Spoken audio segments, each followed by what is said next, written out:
Já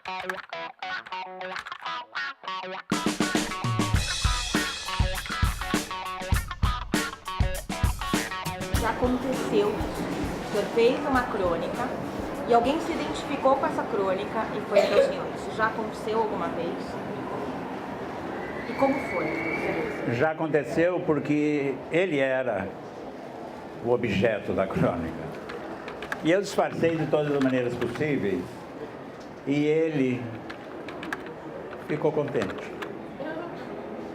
Mas eu fiz uma crônica, aliás, eu fiz na verdade um conto uma vez sobre um jornalista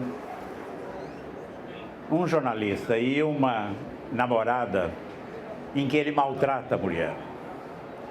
Esse conto foi publicado no meu primeiro livro, Depois do Sol. E duas amigas minhas me xingaram tanto.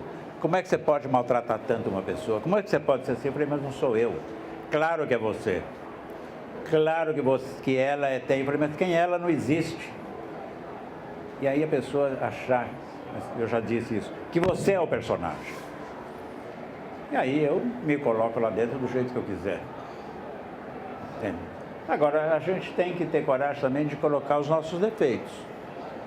Muito personagem tem problemas meus, dos meus defeitos, das minhas manias, das minhas superstições, das minhas idiosincrasias.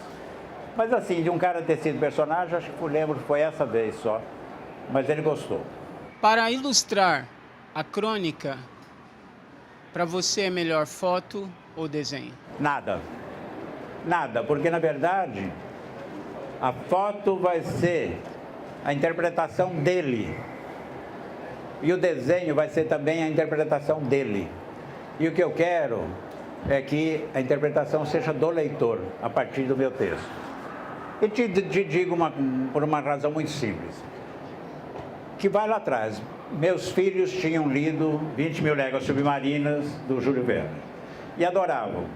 E um dia eu levei ao cinema, e eles viram o Capitão Nemo, e eles disseram assim, pai, não era essa cara que eu tinha na cabeça. Então, a imagem destruiu a imagem que eles tinham feito. Então eu prefiro que o leitor tenha a imagem dele. O que eu acho fascinante nos seus livros é a abertura de interpretação que você dá Que bom. para os leitores. Queria saber como é que se continua despertando o prazer da leitura na criança, na sua visão. Hoje em dia, já para um adolescente, é mais complicado. Mas eu tenho uma experiência que eu vivi em Teresina, em Piauí, numa escola chamada Casa Meio Norte, que é a coisa mais fantástica que eu vi.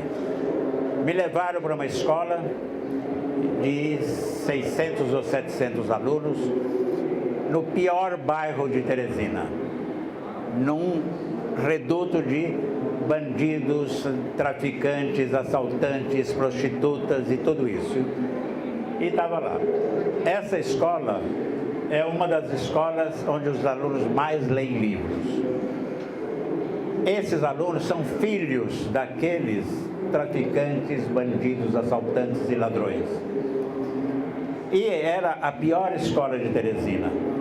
E 4 professores foram enviados para lá.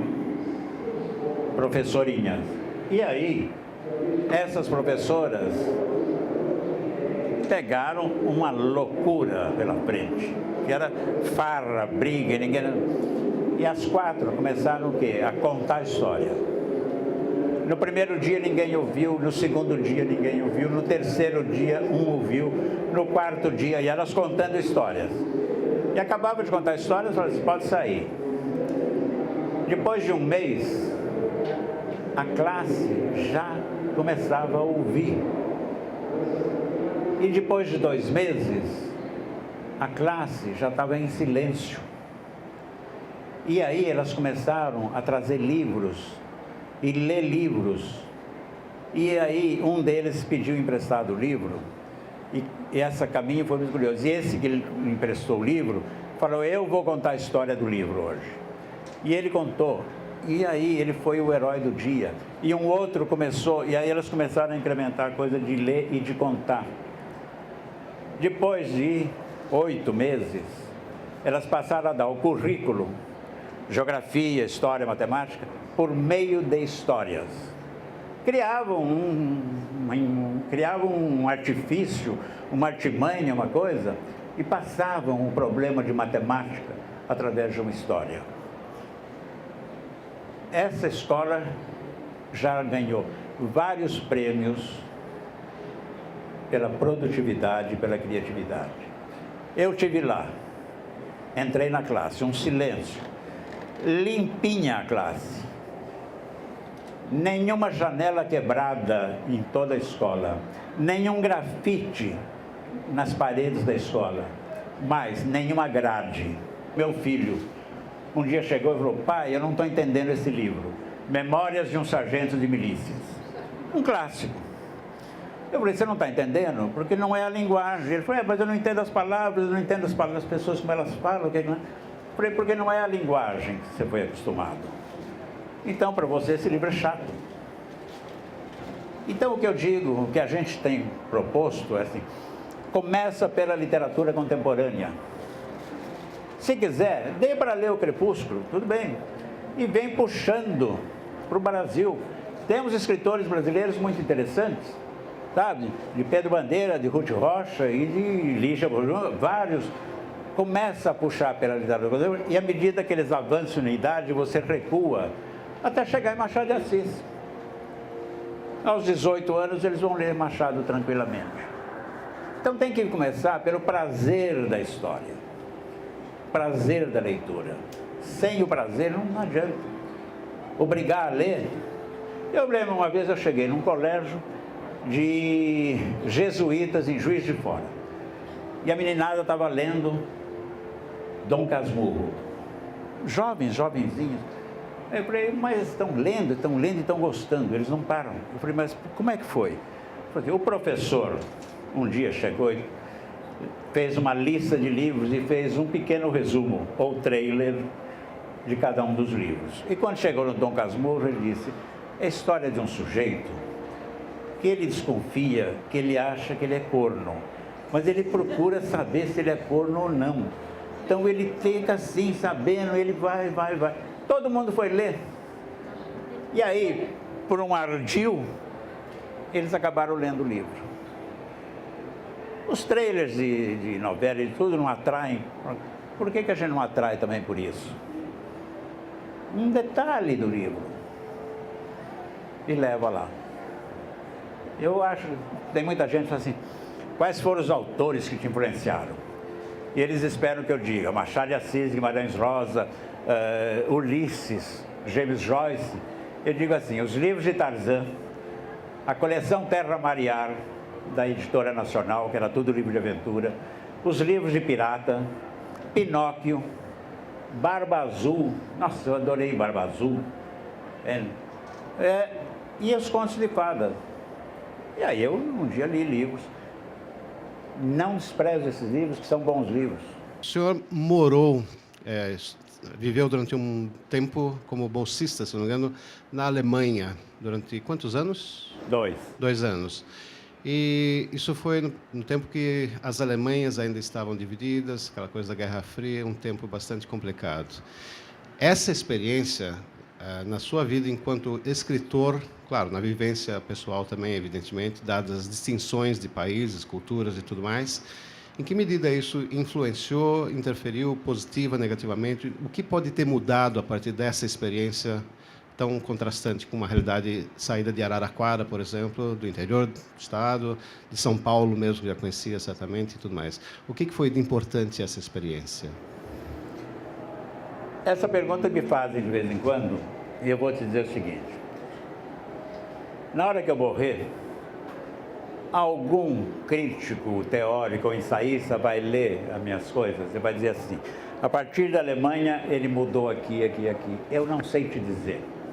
Eu só sei te dizer o seguinte, que lá, ficando esse tempo fora, num país completamente diferente, porque era completamente diferente, ainda é, eu passei a olhar o Brasil com um outro olhar, e eu diria até com um olhar mais carinhoso, de entender melhor e de tentar penetrar muito mais dentro das nossas coisas. eu teria tido chance de ficar na Alemanha. E eu disse assim, eu não tenho nada a ver com os problemas alemães, meu Deus. Eu não tenho nada a ver com o nazismo, que eles querem esquecer, que eles querem sepultar. Isso é um problema deles. Ou com qualquer outro problema. E aquela organização perfeita me incomodava. E essa coisa nossa de uma contínua improvisação, de um contínuo movimento criativo, que você tem que se refazer a cada momento, isso me encantava. Eu disse assim, essas coisas a gente tem que olhar. Não é o jeitinho, não. Essa capacidade nossa de se adaptar e de não ir para o fundo do buraco. Então, eu olhava aquele povo inteligente, culto, eu adorei Berlim. Berlim é uma cidade, para mim, a segunda do mundo. De Araraquara, São Paulo e Berlim.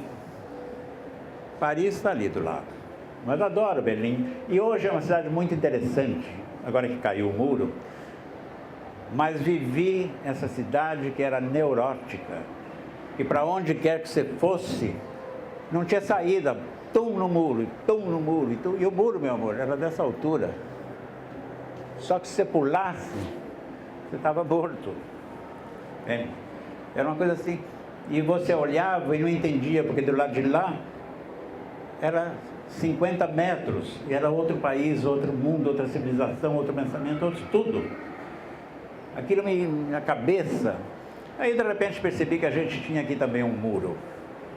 Muro entre as pessoas, entre as classes. Em Brasília tem um muro que isola essa cidade do resto do país.